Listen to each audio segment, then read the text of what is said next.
नमस्कार दोस्तों, स्वागत है आप सभी का हमारे चैनल STM ऑनलाइन क्लासेस पे। तो कैसे हो आप सभी? उम्मीद है कि आप सब एकदम बढ़िया होंगे और बहुत ही ज़बरदस्त तरीके से अपने आगामी मैट्रिक परीक्षा 2026 की तैयारी कर रहे होंगे। आज की इस सेशन में हम आपके लिए लेकर आए हैं क्लास 10th का हिंदी का पहला चैप्टर, जिसका नाम है श्रम विभाजन और जाति प्रथा। जिसके लेखक कौन है? तो डॉक्टर बाबा साहब भीमराव अम्बेडकर। इस चैप्टर के टोटल हम 30 VVI ऑब्जेक्टिव प्रश्न लेकर आए हैं, जो आपके बोर्ड एग्जाम 2026 के लिए काफ़ी महत्वपूर्ण होने वाले हैं। और आप लोग को पूरा सेशन कंप्लीट करने के बाद बताना है कि आपने 30 में से टोटल कितने प्रश्नों का उत्तर सही दिया है, ठीक है, जिससे आपको पता चले कि आपकी तैयारी कैसे हुई है, ठीक है, और उससे ही आपको पता चलेगा कि आपके बोर्ड एग्जाम में भी कितना अच्छे से मार्क्स आएंगे। तो चलिए बहुत ही बढ़िया तरीके से इस सेशन को शुरुआत करते हैं। क्लास को शुरू करने से पहले एक बार माँ सरस्वती की आशीर्वाद लेते हैं, तो प्रेम से बोलिए माँ सरस्वती की जय। तो आज के सेशन का पहला प्रश्न आपके स्क्रीन पर ये रहा। प्रश्न है कि श्रम विभाजन और जाति प्रथा के लेखक कौन है? श्रम विभाजन और जाति प्रथा आपके हिंदी क्लास का पहला चैप्टर है। तो बताना है कि इसके लेखक कौन है। ऑप्शन ए में है doctor Manohar Lohia, option B में है बाबा साहब भीमराव अम्बेडकर, ऑप्शन सी में है महात्मा गांधी और ऑप्शन डी में है डॉक्टर संपूर्णानंद। तो यहाँ पे इसका राइट उत्तर देखा जाए तो यहाँ पे इसका राइट उत्तर जो हो जाएगा आपका ऑप्शन बी, बाबा साहब भीमराव अम्बेडकर जो है श्रम विभाजन और जाति प्रथा के लेखक है। ठीक है, चलिए अगले प्रश्न की ओर बढ़ते हैं। प्रश्न संख्या 2 है कि भारतीय संविधान के निर्माण में महत्वपूर्ण भूमिका किसने निभाई थी? जो भारत का संविधान है उसमें जो है लिखने में सबसे महत्वपूर्ण भूमिका किसने निभाई थी? भीमराव अम्बेडकर ने, या फिर ज्योतिबा फुले ने, या फिर राजगोपालाचारी जी, या फिर महात्मा गांधी ने। ठीक है, तो इन चारों ऑप्शन में से आपका कौन सा उत्तर से हो जाएगा? तो यहाँ पे जो है आपका ऑप्शन ए राइट हो जाएगा। बाबा साहब भीमराव अम्बेडकर जो है संविधान के निर्माण में सबसे अहम भूमिका, सबसे महत्वपूर्ण भूमिका निभाई थी, और इन्हें ही जो है क्या कहा जाता है? तो संविधान के जनक के रूप में भी जाना जाता है। तो यहाँ पे इसका राइट उत्तर क्या हो जाएगा? आपका ऑप्शन ए, संविधान के निर्माण में महत्वपूर्ण भूमिका बाबा साहब भीमराव अम्बेडकर ने निभाई थी। ठीक है, चलिए अगले प्रश्न की बढ़ते हैं। प्रश्न संख्या 3 है, डॉक्टर भीमराव अम्बेडकर का जन्म कब हुआ था? बाबा साहब भीमराव अम्बेडकर का जन्म पूछ रहा है। ऑप्शन ए में है 14 अप्रैल 1988 में, 14 अप्रैल 1989 में, 14 अप्रैल 1990 में, या फिर 14 अप्रैल 1991 में। आपको बताना है इनमें से कौन सी तिथि को जो है बाबा साहब भीमराव अम्बेडकर का जन्म हुआ था। तो आप सभी को याद होना चाहिए कि बाबा साहब भीमराव अम्बेडकर का जन्म जो है 14 अप्रैल 1891 में हुआ था। तो यहाँ पे आप सभी का राइट उत्तर क्या हो जाएगा? ऑप्शन डी यहाँ पे राइट उत्तर हो जाएगा। ठीक है, बहुत ही बढ़िया तरीके से आप लोग सभी प्रश्नों को करेंगे और प्रश्नों का उत्तर अवश्य दीजिएगा, ताकि आपको लास्ट में पता चले कि आपने क्वेश्चन कितने सही किए। ठीक है, चलिए अगला प्रश्न है, बाबा साहब भीमराव अम्बेडकर की मृत्यु कब हुई? ठीक है, मृत्यु की बात पूछ रहा है। इससे पहले जन्म था 14 अप्रैल 1891 में। अब मृत्यु है कि मृत्यु कब हुई थी? तो आप सभी को मालूम होना चाहिए कि इनकी मृत्यु जो है दिल्ली में हुई थी। कहाँ पे हुई थी? तो दिल्ली में हुई थी। तो यहाँ पर दिल्ली जो है एक ही ऑप्शन में है, ऑप्शन क्या ए। तो यहाँ पे जो है 1956 हो जाएगा दिल्ली में। आपका यहाँ पे क्या हो जाएगा? ऑप्शन ए यहाँ पे राइट उत्तर हो जाएगा। ठीक है, चलिए अगला प्रश्न है, 5 संख्या प्रश्न है कि डॉक्टर साहब भीमराव अम्बेडकर का जन्म कहाँ पे हुआ था? ठीक है, 14 अप्रैल 1991 में, 1891 में डॉक्टर साहब भीमराव अम्बेडकर का जन्म जो है आखिर में हुआ क्या था? ऑप्शन ए में दिया है महू मध्य प्रदेश, ऑप्शन बी में है गोरखपुर उत्तर प्रदेश, ऑप्शन सी में है डुमरा गांव बिहार में, या फिर ऑप्शन डी में है दानाकुनी पश्चिम बंगाल में। तो आप सभी को मालूम होना चाहिए कि बाबा साहब भीमराव अम्बेडकर का जन्म जो है कहाँ हुआ था?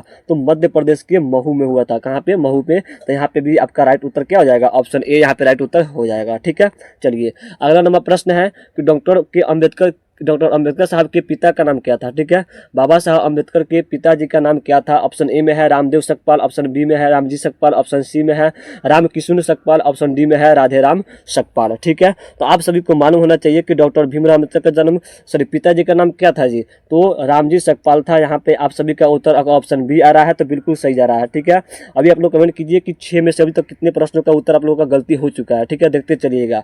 अगर आप लोग टोटल 30 प्रश्नों में से 30 का सही उत्तर देते हैं तो एकदम आप लोग जीनियस है। पढ़ाई ऐसे कीजिए, आप लोग का रिजल्ट भी ऐसे ही बेहतर आएगा। ठीक है, चलिए तो अगला प्रश्न है कि डॉक्टर साहब अम्बेडकर की माता जी का नाम क्या था? पिताजी का नाम क्या था? रामजी सकपाल, और माता जी का नाम क्या था? तो भीमाबाई था, जो कि आपके ऑप्शन डी में यहाँ पे दिख रहा होगा। ठीक है, तो ऑप्शन डी अगर आप लोग का सही है तो बिल्कुल एकदम सही जा रहा है। ठीक है, चलिए ऑप्शन डी यहाँ पे भीमाबाई हो जाएगा, डॉक्टर अम्बेडकर साहब के माता जी का नाम। ठीक है, चलिए अगला प्रश्न है कि अम्बेडकर जी ने PhD की उपाधि कब धारण की? आपके बोर्ड एग्जाम में यह प्रश्न पूछा जाता है कि अम्बेडकर साहब ने PhD की उदाहरण जो है कब धारण की? PhD एक डिग्री है जिसकी उपाधि जो है बताना है कि कब ली थी। ऑप्शन ए में है 1920 में, ऑप्शन बी में है 1918 में, ऑप्शन सी में है 1916 में, ऑप्शन डी में है 1914 में। तो यहाँ पे जो है इस प्रश्न का राइट उत्तर क्या हो जाएगा, डॉक्टर साहब भीमराव अंबेडकर ने जो है पीएचडी की उपाधि जो है आपका 1900 कब, तो 16 में धारण की थी। यहाँ पे ऑप्शन सी क्या हो जाएगा, राइट उत्तर हो जाएगा। ठीक है, चलिए नेक्स्ट अगला प्रश्न है 9 नंबर। आधुनिक समाज, आधुनिक सभ्य समाज कार्यकुशलता के लिए आवश्यक माना जाता है। आधुनिक सभ्य समाज के कार्यकुशलता के लिए क्या जो है आवश्यक माना जाता है, श्रम विभाजन, धन विभाजन, या फिर जन विभाजन, या फिर जाति विभाजन। ठीक है, तो यहाँ पे आपको बताना है। तो यहाँ पे प्रश्न आपका चैप्टर से ही दिया गया है, तो प्रश्न यहाँ पे चैप्टर का नाम हो जाएगा श्रम विभाजन। ठीक है, श्रम विभाजन से ही क्या कहा जाता है, तो आधुनिक सभ्य समाज का कार्यकुशलता के लिए जाना जाता है। तो ऑप्शन ए यहाँ पे राइट उत्तर हो जाएगा। ठीक है, चलिए अगला प्रश्न है कि जाति प्रथा भारत में बेरोजगारी का एक कारण बनी हुई है। ठीक है, जाति प्रथा भारत में बेरोजगारी का एक कारण बनी हुई है, प्रत्यक्ष रूप से, प्रमुख रूप से, या फिर इन दोनों के रूप से, या फिर इनमें से कोई नहीं।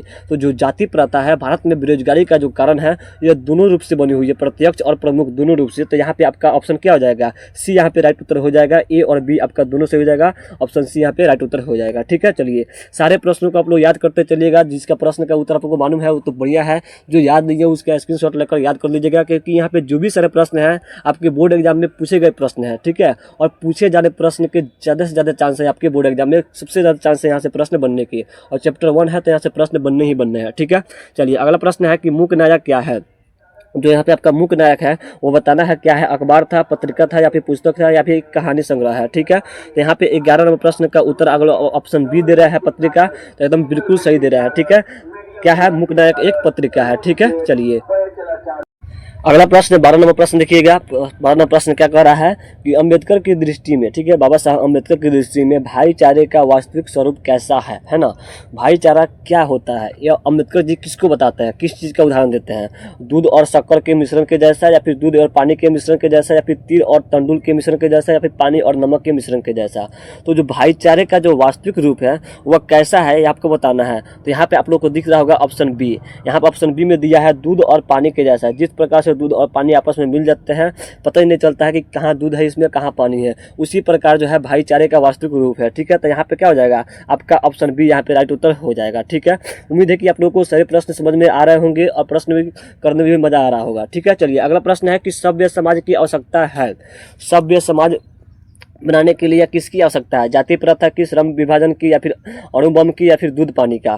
तो श्रम सभ्य समाज की आवश्यकता जो है इसमें से मुख्य रूप से किसकी है, तो श्रम विभाजन की है ना जी। सभ्य समाज बनाने के लिए श्रम विभाजन करना अति आवश्यक है। तो यहाँ पे क्या हो जाएगा, आपका ऑप्शन बी क्या हो जाएगा, राइट उत्तर हो जाएगा। ठीक है, चलिए अगला प्रश्न है और प्रश्न संख्या है 14 कि प्राथमिक शिक्षा प्राप्त करने के लिए अम्बेडकर उच्चतर शिक्षा प्राप्त करने के लिए कहाँ गए थे। प्राथमिक शिक्षा प्राप्त करने के बाद जो भीमराव अम्बेडकर जी थी वह उच्च शिक्षा प्राप्त करने के लिए कहाँ पे गए थे, इटली में, दक्षिण अफ्रीका में, न्यूयॉर्क में, या फिर दक्षिण कोरिया में। आप लोग को बताना है। प्रश्न जो है पूछा गया है इसीलिए प्रश्न यहाँ पे दिया है। ठीक है, तो घबराइएगा नहीं, प्रश्न को अच्छे से याद कर लीजिए। अगर याद नहीं है तो याद कर लीजिए, और याद है तो काफ़ी अच्छी बात है, काफ़ी लाजवाब बात है। तो 14 नंबर प्रश्न का उत्तर यहाँ पे राइट उत्तर हो जाएगा क्या, तो न्यूयॉर्क हो जाएगा। कहाँ पे, न्यूयॉर्क में जो है उच्चतर शिक्षा प्राप्त करने के लिए बाबा साहब भीमराव अम्बेडकर गए थे।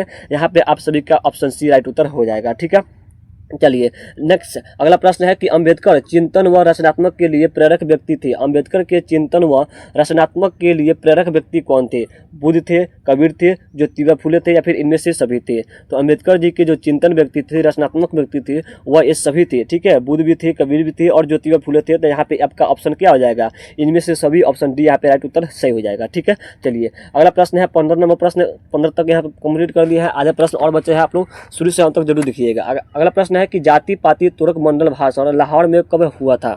जाति पाति तुरक मंडल भाषण जो है कब दिया गया था, लाहौर में। ठीक है, कहाँ पे, तो लाहौर में, पाकिस्तान में है। लाहौर में कहाँ पे, तो पाकिस्तान में। तो यहाँ पे जो है कब दिया गया था यह आपसे पूछ रहा है। सन ऑप्शन ए में दिया है 1942, ऑप्शन बी में दिया है 1940, ऑप्शन सी में दिया है 1936, और ऑप्शन डी में दिया है 1938। काफ़ी इंपोर्टेंट प्रश्न है। तो यहाँ पे इसका राइट उत्तर क्या हो जाएगा, ऑप्शन यहाँ पे क्या हो जाएगा, तो ऑप्शन सी यहाँ पे राइट उत्तर हो जाएगा 1936। ठीक है, 1936 में जो है जाति पातिक तुरक मंडल भाषण जो है लाहौर में दिया गया था। ऑप्शन सी यहाँ पे राइट उत्तर हो जाएगा। ठीक है, चलिए अगला नंबर प्रश्न है कि आपका जो श्रम विभाजन जाति प्रथा जो पहला चैप्टर है यह क्या है, कहानी है, भाषण है, या फिर निबंध है, या फिर साक्षात्कार है। तो यह एक क्या है जी, कहानी है, सॉरी भाषण, एक सेकंड, यहाँ पे जो 17 नंबर प्रश्न का यहाँ पे राइट उत्तर हो जाएगा तो निबंध क्या है, निबंध है जो बाबा साहब भीमराव अम्बेडकर के द्वारा ही लिखा गया है। तो यहाँ पे क्या हो जाएगा आपका ऑप्शन सी यहाँ पे राइट उत्तर हो जाएगा।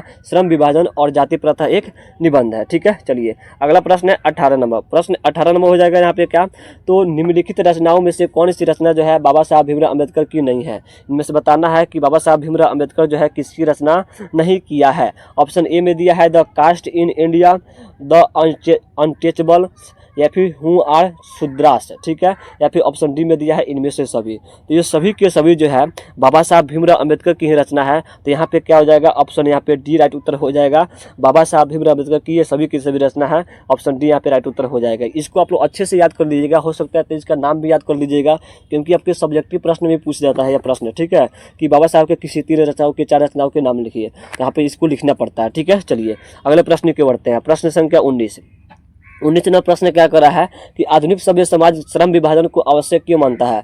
आधुनिक जो सभ्य समाज है जो अभी वर्तमान में है, यह श्रम विभाजन को आवश्यक क्यों मानता है। कार्य कुशलता के लिए, भाईचारे के लिए, या फिर रूढ़िवादिता के लिए, या फिर इनमें से किसी के लिए भी नहीं। तो आधुनिक सभ्य समाज जो वर्तमान समाज है, यह किसके लिए इस सबको आवश्यक मानता है, श्रम विभाजन को। तो कार्य कुशलता के लिए जो है इसको क्या मानता है, श्रम विभाजन को तो आवश्यक मानता है। यहाँ पे ऑप्शन क्या हो जाएगा, ऑप्शन ए यहाँ पे राइट उत्तर हो जाएगा। 20 नंबर प्रश्न है कि श्रम विभाजन और जाति प्रथा पाठ साहब डॉक्टर बाबा साहब के किस भाषण से संपादित किए गए हैं। ठीक है, किस भाषण का एक अंश है। The caste in India, option A में दिया है, बी में दिया है genesis and development, option C में दिया है annihilation of caste, option D में दिया है हु इज शूद्रास। तो यहाँ पे इस सब का राइट उत्तर क्या हो जाएगा 20 नंबर प्रश्न का। तो 20 नंबर प्रश्न का राइट उत्तर हो जाएगा आपका ऑप्शन सी, द श्रम विभाजन और जाति प्रथा जो है कहाँ से लिया गया है, तो एनिहिलेशन ऑफ कास्ट भाषण से लिया गया है, जो कि आपका क्या है, यह एनिहिलेशन ऑफ कास्ट एक निबंध है। लेकिन श्रम विभाजन और जाति प्रथा क्या है, तो ये भी एक निबंध है, और यह जो है आपका क्या हो जाएगा एनिहिलेशन ऑफ कास्ट, यह एक भाषण है जो भाषण में से लिया गया है, श्रम विभाजन और जाति प्रथा जो कि एक निबंध है। ठीक है, चलिए अगला प्रश्न है कि अम्बेडकर के भाषण एनिहिलेशन ऑफ कास्ट को किसने हिंदी में रूपांतरण किया था। एनिहिलेशन ऑफ कास्ट एक इंग्लिश भाषा है, तो इसको हिंदी में किसने लिखा था। ऑप्शन ए में दिया है ललई सिंह यादव, ऑप्शन बी में दिया है किशोरी लाल यादव, ऑप्शन सी में दिया है मोहन वाजपेयी, ऑप्शन डी में दिया है इनमें से कोई नहीं। तो आपका जो एनिहिलेशन ऑफ कास्ट है उसका हिंदी रूपांतरण जो किया था वह किया था ललई सिंह यादव ने। तो यहाँ पे आपका ऑप्शन ए क्या हो जाएगा, राइट उत्तर हो जाएगा। ठीक है, चलिए टोटल आप तो क्या है अब तक तो 20 प्रश्न तो कंप्लीट हो गया है, 10 प्रश्न और बचा हुआ है। ठीक है, उसको भी आप लोग अच्छे से कंप्लीट कीजिए ताकि आप एग्जाम में बेहतर शुरू करें। ठीक है, अगला प्रश्न है कि अम्बेडकर का जन्म जो है किस परिवार में हुआ था। आप सभी को इस प्रश्न का उत्तर तो यहाँ पे बताना ही नहीं चाहिए था। अम्बेडकर जी का जन्म किस परिवार में हुआ था भाई, तो दलित परिवार में हुआ था। इस सबको बच्चा को मालूम होना चाहिए। तो दलित परिवार में यहाँ पे क्या हो जाएगा, ऑप्शन सी यहाँ पे राइट उत्तर हो जाएगा। अम्बेडकर जी का जन्म जो है एक दलित परिवार में हुआ था। अब ये भी प्रश्न जो आपके बोर्ड एग्जाम में पूछा गया है, तो इसको भी आप लोग अच्छे से याद रखिएगा। अगला प्रश्न है कि लेखक को इस युग में कहाँ पर विडंबना दिखाई दिया है। इस युग में लेखक को मतलब कि भीमराव अम्बेडकर जी को विडंबना जो है कहाँ पे दिखाई दिया है। नारीवाद नहीं होगा, निर्द्विवाद ये भी नहीं होगा, परिवारवाद ये भी नहीं होगा। तो ऑप्शन ए में दिया है इसका क्या, तो जातिवाद में है क्या दिखाई दिया है, तो विडंबना दिखाई दिया है किसको, तो बाबा साहब भीमराव अम्बेडकर को, अर्थात कि इस लेखक को। ठीक है, चलिए अगला प्रश्न है 24 नंबर प्रश्न है कि लेखक की दृष्टि में विडंबना की बात क्या है। ठीक है, भीमराव अम्बेडकर की दृष्टि में विडंबना की बात क्या है। ऑप्शन ए में दिया है जातिवाद के पोषकों की कमी नहीं है, बी में दिया है जातिवाद के पोषक नगण्य है, ऑप्शन सी में दिया है आर्थिक दृष्टि से जातिवाद उचित है, और ऑप्शन डी में दिया है जातिवाद लोकतंत्र के विरुद्ध नहीं है। तो यहाँ पे ऑप्शन ए यहाँ पे जो है क्या हो जाएगा, आपका राइट उत्तर हो जाएगा। बाकी बी, सी और डी एकदम गलत है। ऑप्शन ए क्या हो जाएगा, तो जातिवाद के पोषकों की कमी बिल्कुल भी नहीं है। तो यहाँ पे आपका ऑप्शन ए क्या हो जाएगा, राइट उत्तर हो जाएगा। ठीक है, चलिए अगला प्रश्न है 25 नंबर प्रश्न है कि लेखक की दृष्टि में आदर्श समाज कैसा होना चाहिए, है ना। लेखक की दृष्टि में, भीमराव अम्बेडकर की दृष्टि में समाज जो है कैसी होनी चाहिए, जिसमें स्वतंत्रता, समता और भ्रातृत्व का भाव हो। बिल्कुल सही है, धनी हो ये नहीं होगा कि कोई धनिक हो कि गरीब है, ऐसा नहीं है। सब कोई क्या हो, समान हो, स्वतंत्रता हो, सब में भ्रातृत्व का भाव हो, भाईचारे के भाव हो। ठीक है, पढ़े लिखे हो ये भी सही है, ठीक है, लेकिन जिसमें सभी स्वस्थ हो ये भी ठीक है, स्वस्थ भी होना चाहिए, पढ़े लिखे होने चाहिए और धनी होने चाहिए। लेकिन इन सब में महत्वपूर्ण क्या होना चाहिए, तो सभी कोई स्वतंत्र हो, सब में समानता हो और भाईचारे का भाव हो। ठीक है, तो यहाँ पे आपका ऑप्शन ए यहाँ पे देखा जाए तो एकदम करेक्ट हो रहा है। तो यहाँ पे आपका ऑप्शन ए क्या हो जाएगा, राइट उत्तर हो जाएगा। ठीक है, चलिए अगला प्रश्न है 26वां प्रश्न है, लेखक बेरोजगारी का प्रमुख कारण और प्रत्यक्ष कारण किसे मानते हैं? प्रमुख और प्रत्यक्ष अभी पूछा गया था इससे पहले, ठीक है, कि श्रम जाति प्रथा जो है क्या है, तो ये प्रमुख और प्रत्यक्ष कारण है, ठीक है। चलिए, तो यहाँ पे जो प्रश्न पूछ रहा है कि लेखक बेरोजगारी का प्रमुख और प्रत्यक्ष कारण किसे मानते हैं, और शिक्षा को, जनसंख्या को, जाति प्रथा को, या फिर उद्योग धंधों की कमी को। तो यहाँ पे जो लेखक जो है सबसे इम्पोर्टेंट इसका कारण मानते हैं, तो वो मानते हैं जाति प्रथा को, ठीक है। और यह जो चैप्टर जो है ये भी जाति प्रथा पर ही लिखी गई है, ठीक है। जाति प्रथा खत्म तो बेरोजगारी भी खत्म, सब कुछ भी खत्म, ठीक है। बेरोजगारी उतना हद तक खत्म नहीं हो पाएगा, लेकिन हाँ यहाँ पे जो भेदभाव हो रहा है वो सब कुछ क्या हो जाएगा, तो खत्म हो जाएगा। तो यहाँ पे आपका ऑप्शन सी क्या हो जाएगा, राइट उत्तर हो जाएगा, ठीक है। चलिए, अगला प्रश्न है, the caste in India their mechanism किसकी रचना है, ठीक है। इससे पहले ये प्रश्न आया था कि इनमें से कौन जो है भीमराव अम्बेडकर की रचना है, तो आपका सभी था, तो इसमें वो भी था कौन, तो the caste in India the chairman है ना, देयर मैग्निज्म।